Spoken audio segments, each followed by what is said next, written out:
Honourable members, dear ladies and gentlemen. First of all, I'd like to welcome you warmly to today's conference on woke, a culture war against Europe. Woke definitely is the new talk of the town in Europe.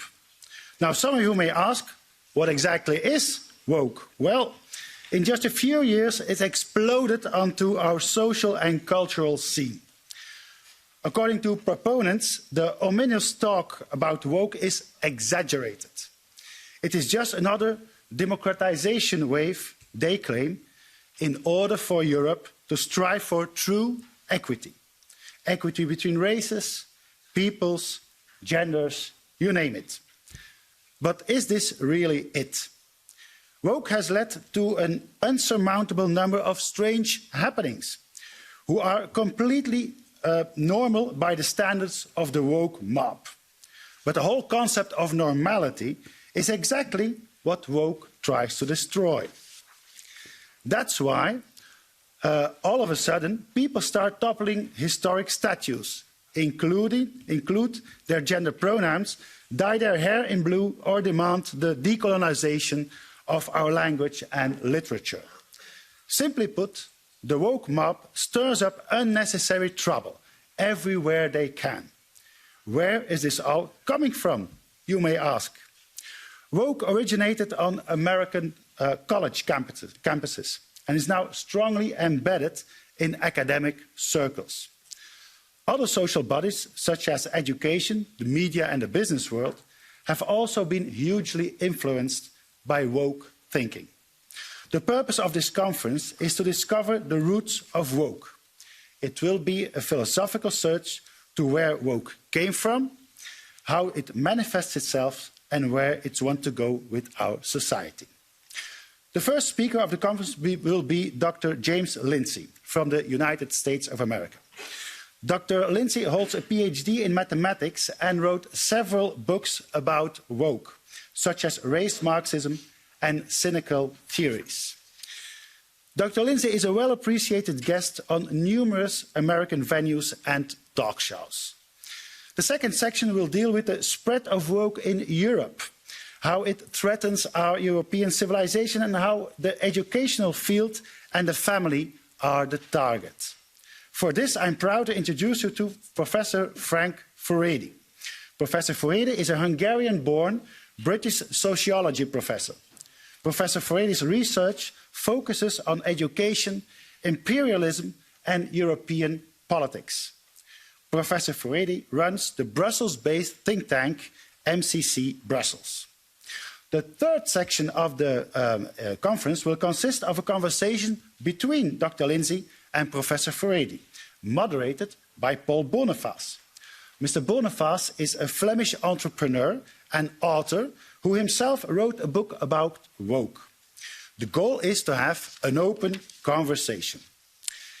In order to make the panel fully gender inclusive, and by gender I mean male and female, my dear colleague Susanna Ceccardi, which will be arriving soon, one of the most talented members of the European Parliament, will deliver the closing remarks. Before starting off and giving the floor to Dr. Lindsay, this conference goes with a disclaimer. So I must warn you, the next 2 hours, this room will probably not be a very safe space for any purple-haired social justice warriors.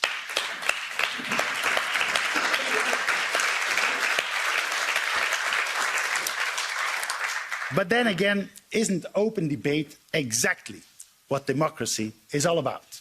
Mr. Lindsay, I give you the floor.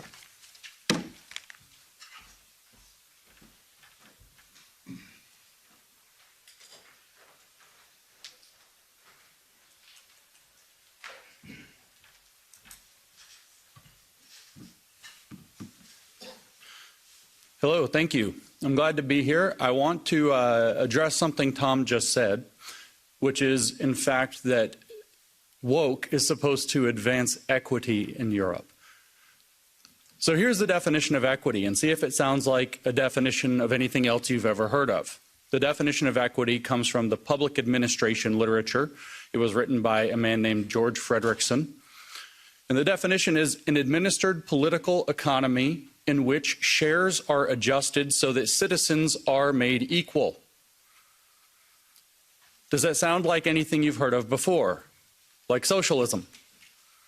They're going to administer an economy to make shares equal. The only difference between equity and socialism is the type of property that they redistribute, the type of shares. They're going to redistribute social and cultural capital in addition to economic and material capital. And so this is my thesis when we say, what is woke? Woke is Maoism with American characteristics, if I might borrow from Mao himself, who said that his philosophy was Marxism, Leninism with Chinese characteristics, which means woke is Marxism. And it's a very provocative statement. It's something you will certainly hear it is not, that it is different. And the professors and the philosophers will spend a large amount of time explaining to you why. No, it's about economics when it's Marxism. This is social, this is cultural, this is different. It's not different. I need you to think biologically for one moment, and I don't mean about your bodies. We could do that. That's a different topic. I want you to think how we organize plants and animals when we study them. They're species, but above species there are the genus of the animals. So you think like the cats, all the cats, but you have tigers, you have lions, you have house cats, you have whatever, leopards, many different kinds of cats.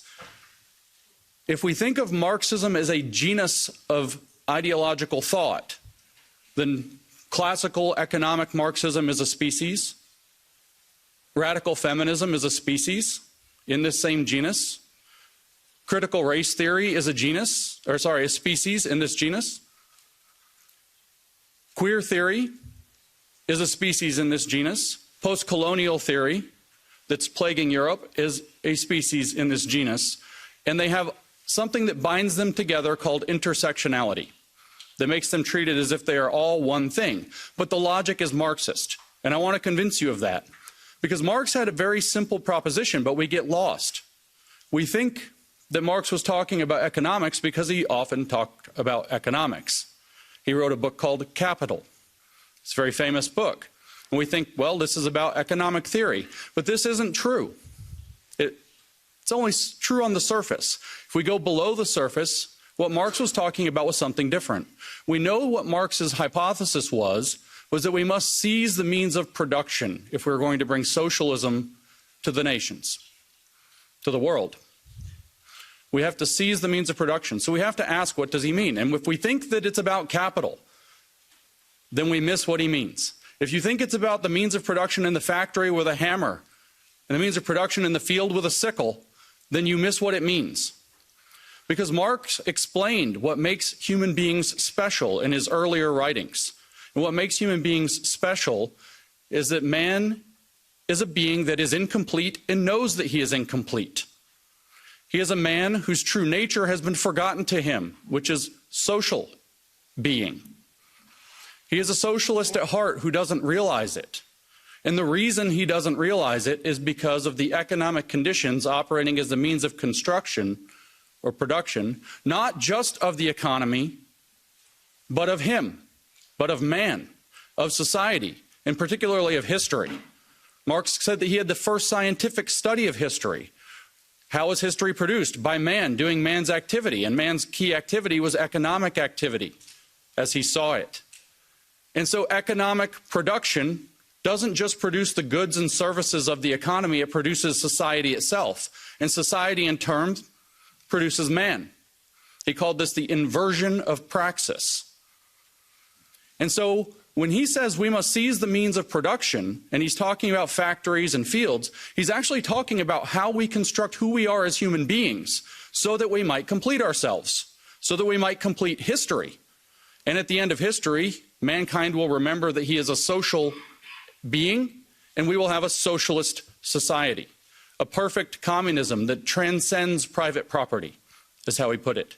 He said, in fact, that communism is the transcendence of private property as human self-estrangement. That's a quote from the Economic Philosophic Manuscripts of 1844.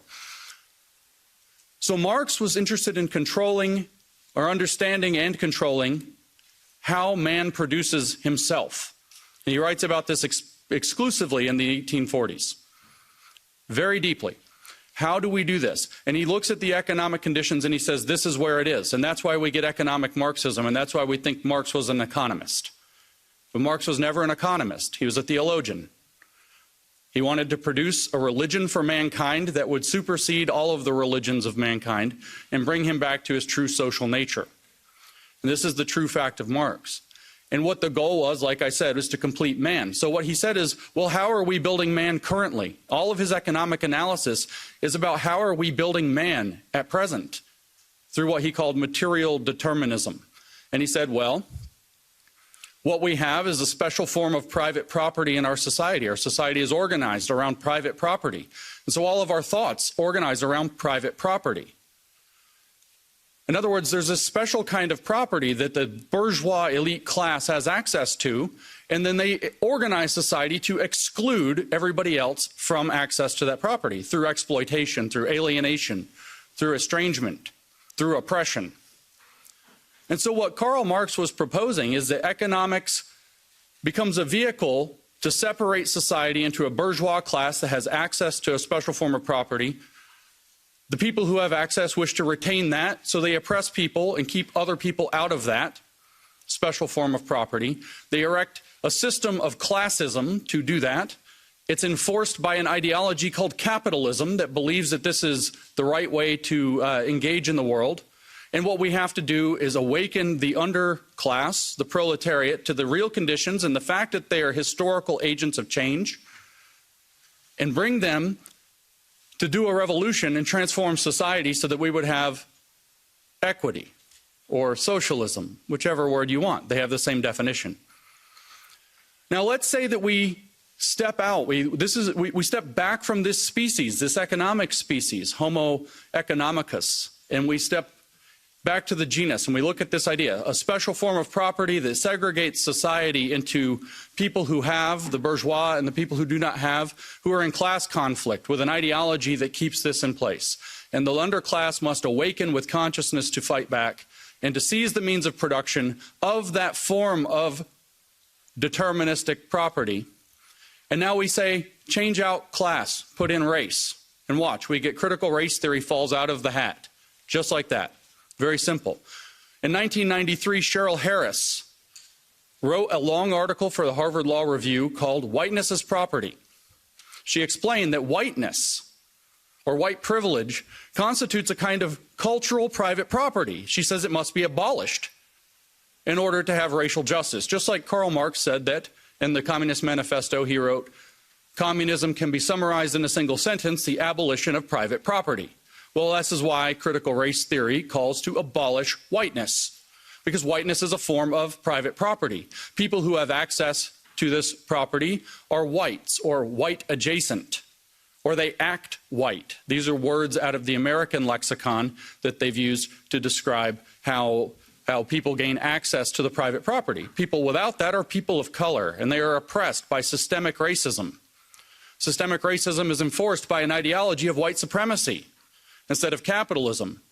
If you think of whiteness as a form of cultural capital, white supremacy as they define it is identical to capitalism. It's the belief, it's not believing that white people are superior, it's believing that white people have access to the control of society and should maintain that. Even if you don't actually believe that. If you merely support that, you have adopted the ideology of white supremacy into your mind. And so you have the exact same system. And the goal is to awaken a racial consciousness in people so that they will band together as a class and seize the means of cultural production so that white cultural production is no longer the dominant mode. It's a big mystery in Europe, I know, in the UK, throughout Europe, I hear this question again and again. Why on earth is this very American phenomenon about slavery and so on that doesn't apply to our country? Why is it popular here? It's because it's not about history at all. It's not about slavery at all.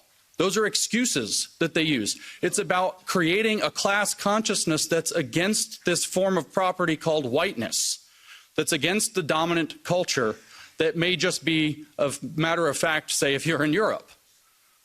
That's why. because it becomes a site by which people can come together and they can channel resentment and try to claim power. I wrote a book called Race Marxism, and I defined critical race theory as it really is in that book on the first page. I said that critical race theory is calling everything you want to control racist until you control it. But couldn't we say the same about Marxism? It's calling everything you want to control bourgeois until you control it. But those mean the same thing. They mean exactly the same thing. But what about, say, queer theory? How is that Marxist? It's very strange, all this gender and sex and sexuality. Well, Tom said, what does woke attack? The idea of being normal. Well, the queer theory thinks that there are certain people who get to set the norms of society. They are privileged. They call themselves normal. They say this is normal. It's normal to consider yourself a man and look like a man and act like a man and dress like a man and eat meat like a man. And then there are women. This should be feminine and pretty and all these things. And so they get to define what's normal. They're heterosexuals, so they get to define the heterosexuality as normal and other sexualities are abnormal. And so you have a conflict across this cultural property of who gets to be considered normal and who is a pervert or a freak or some other term that gets used in their literature. But technically, who is a queer, which sounds like a slur, but they adopted it and it's a technical academic term now. It means an identity without an essence, by the way, an identity that is strictly oppositional to the concept of the normal, as defined by queer theorist David Halperin in his 1995 book, Saint Foucault, Toward a Gay Hagiography. I didn't make that up. I'm not extrapolating. So you see, queer theory is just another species of the genus of Marxism. What about post-colonial theory, which is plaguing Europe, thanks to Frantz Fanon and his biggest European fan, Jean-Paul Sartre? What about this? Well, it's the same. You have the West as the oppressor. They have access to the material and cultural wealth of the world because they've decided their culture is the default and have gone and colonized the world to bring culture to the world, as they say. And so the oppressed, the natives around the world, the people have to band together, and their activity is going to be called decolonization. They have to remove every aspect of Western culture. So when they come to Belgium or they come to France or they come to the United States and they say we're going to decolonize the curriculum, or they go to the UK and say we're going to decolonize Shakespeare, this is what they mean. We're going to remove the cultural significance of your cultural artifacts because those cultural artifacts themselves are oppressive to us. This is the same system. It's another species in the exact same genus, and that genus is Marxism, which is a way of thinking about the world. And the goal is always to seize the means of control of the production of man and history and society. Marx merely believed it was through economic means. Now it's through socio-cultural means. The evolution into this sometimes called Western Marxism began in the 1920s. We had a Russian Revolution in 1917, and this did not happen in Europe. And the Marxists in Europe were confused.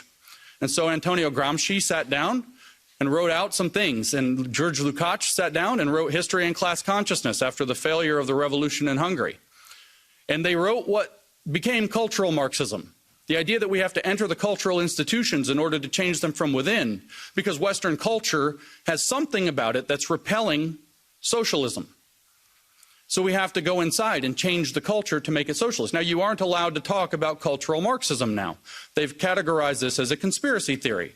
They say that it is anti-Semitic. This is not true. Antonio Gramsci wrote books. George Lukács wrote books. You can read those books. They have a philosophy.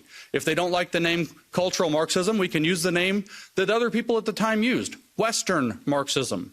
So much like I don't know, a virus adapting to the conditions. It changed to try to infect a new host. It worked in feudal societies. Marxism took over in Russia. It took over later in China. It took over in all of these kind of agriculturally driven feudal societies, but it wouldn't work in actual capitalist nations because Marx was wrong. Then several Germans from the Frankfurt School started to study this phenomenon in more depth, and they evolved the idea further. They evolved the idea into what's called critical Marxism. They developed what's called the critical theory.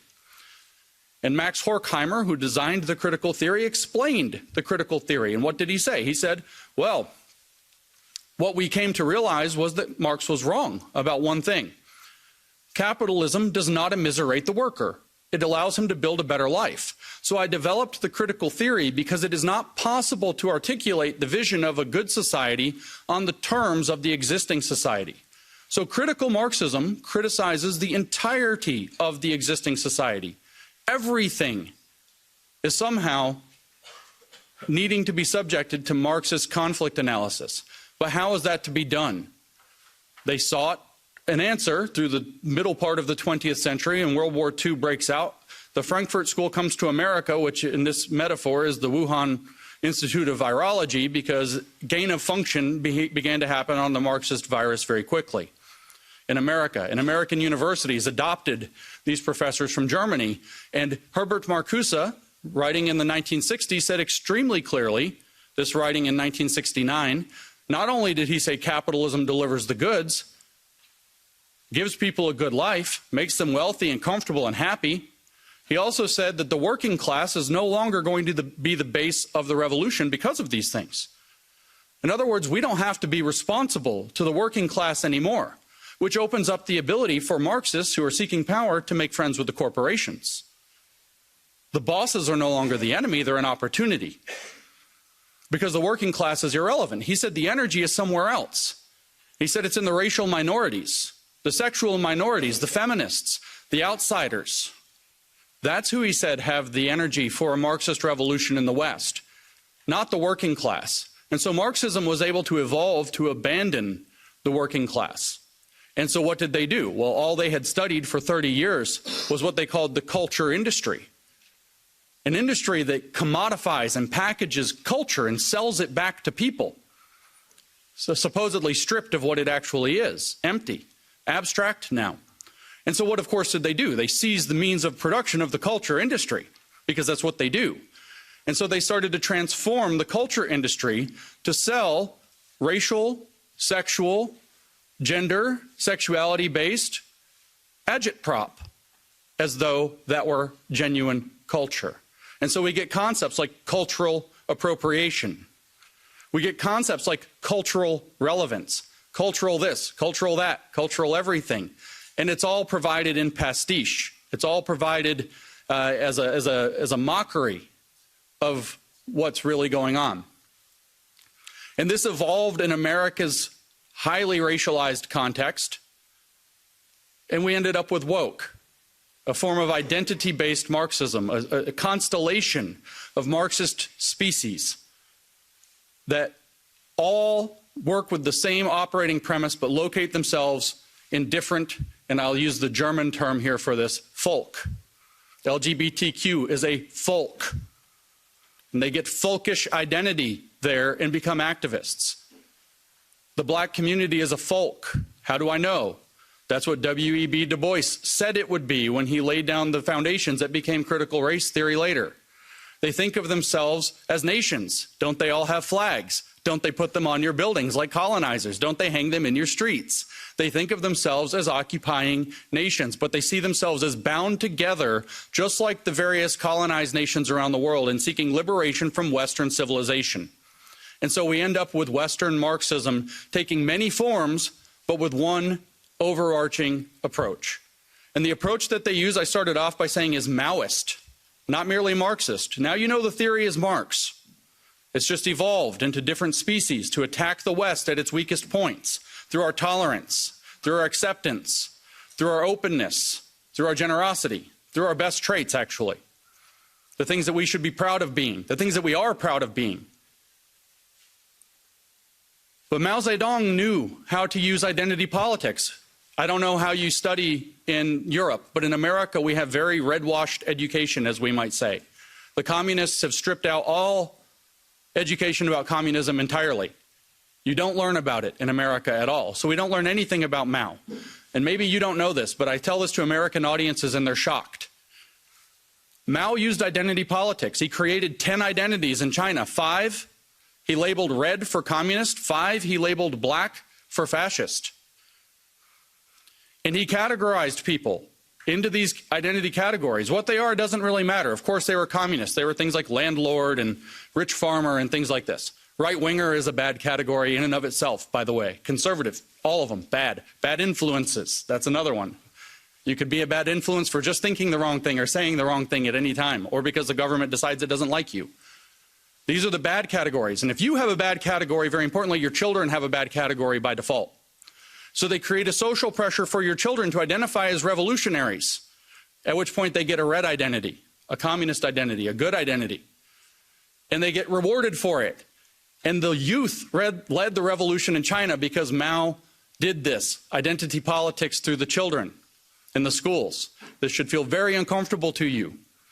Because here we have, at least in the United States, we tell our children being white is bad. Being white is oppressive. You automatically hurt people of other races by your very existence.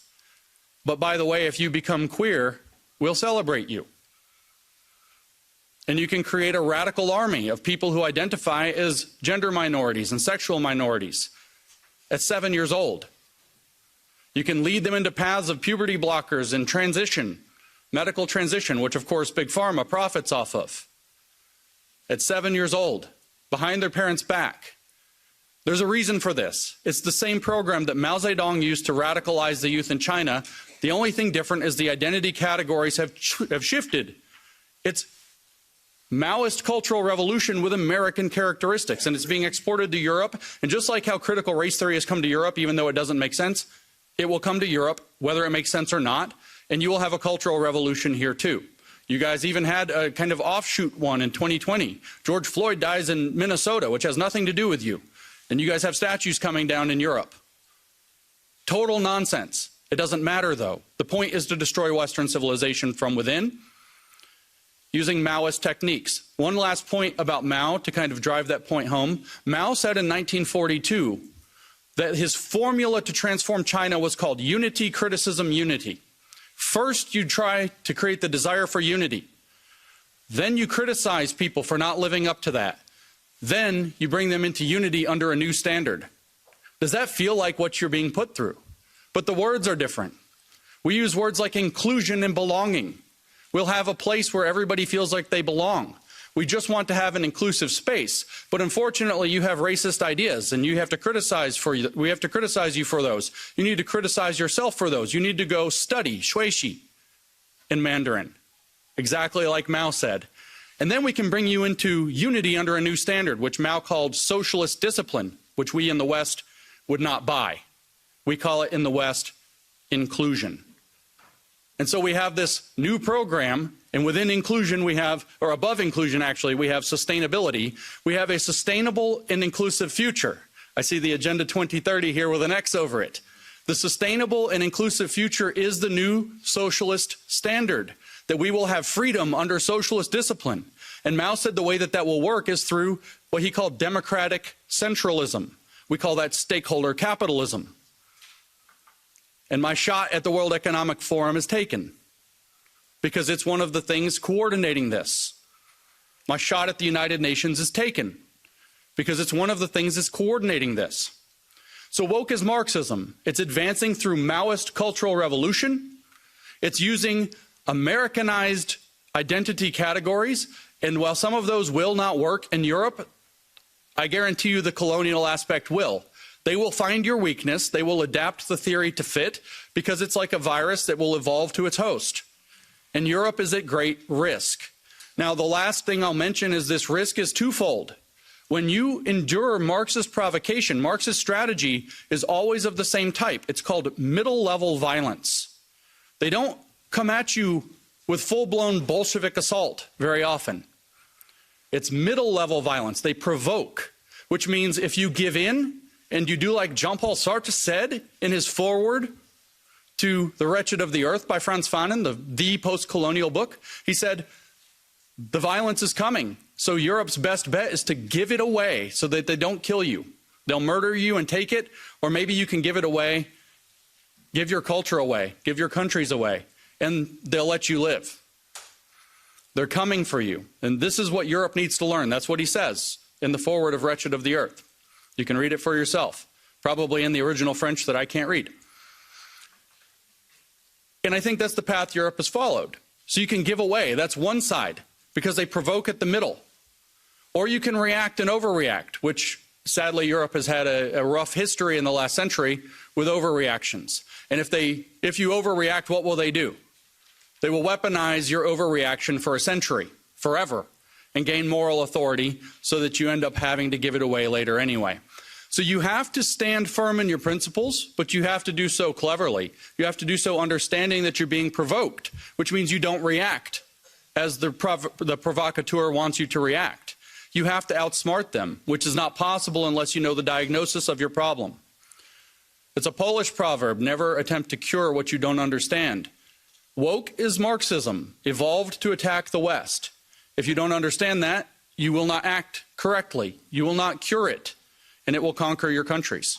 It will conquer all of Europe, and we will have a very, very long, sustainable, and inclusive future with absolutely no freedom. Because the goal is to make us into what they call global citizens. Have you heard this term? This term is nonsense. There's no global sovereign, so there is no global citizenship. There's no relationship because there's no ruler. And we don't want a ruler of the globe. It's a nonsense term. But they tell you, if you actually read their literature, what is a global citizen? It's somebody, I kid you not, I make no joke. They say this themselves. It's somebody who supports the 17 Sustainable Development Goals of the United Nations Agenda 2030. That's a global citizen. And they say, what are the rights of a global citizen? This is in a book about global citizenship education published 2 years ago. What are the rights of a global citizen? And the answer, one paragraph later, is we're not that interested in rights with global citizenship. It's more about global responsibilities. In other words, slavery. This is a pivotal moment in the history of the Western world. The model that they are pushing us toward, using the means and mechanisms of that place, is the model we see in China. If you want to know what your future looks like if we don't stop the woke, look at China. Look at the social credit system. Look at the oppression. Look at people disappearing for having the wrong opinions. One of their greatest billionaires, Jack Ma, said the wrong thing about the government and disappeared. A billionaire. If you want to know what the future of Europe and America and the Five Eyes or whatever the countries, it's China. That's the model. So we have to fight back against woke, but to fight back against woke, we have to understand it, and I will close by restating my thesis. Woke as Marxism evolved to take on the West. And it's been very successful so far because we haven't known our enemy. We cannot name our enemy. And I've come here to name our enemy. So thank you for your time and attention and letting me do that.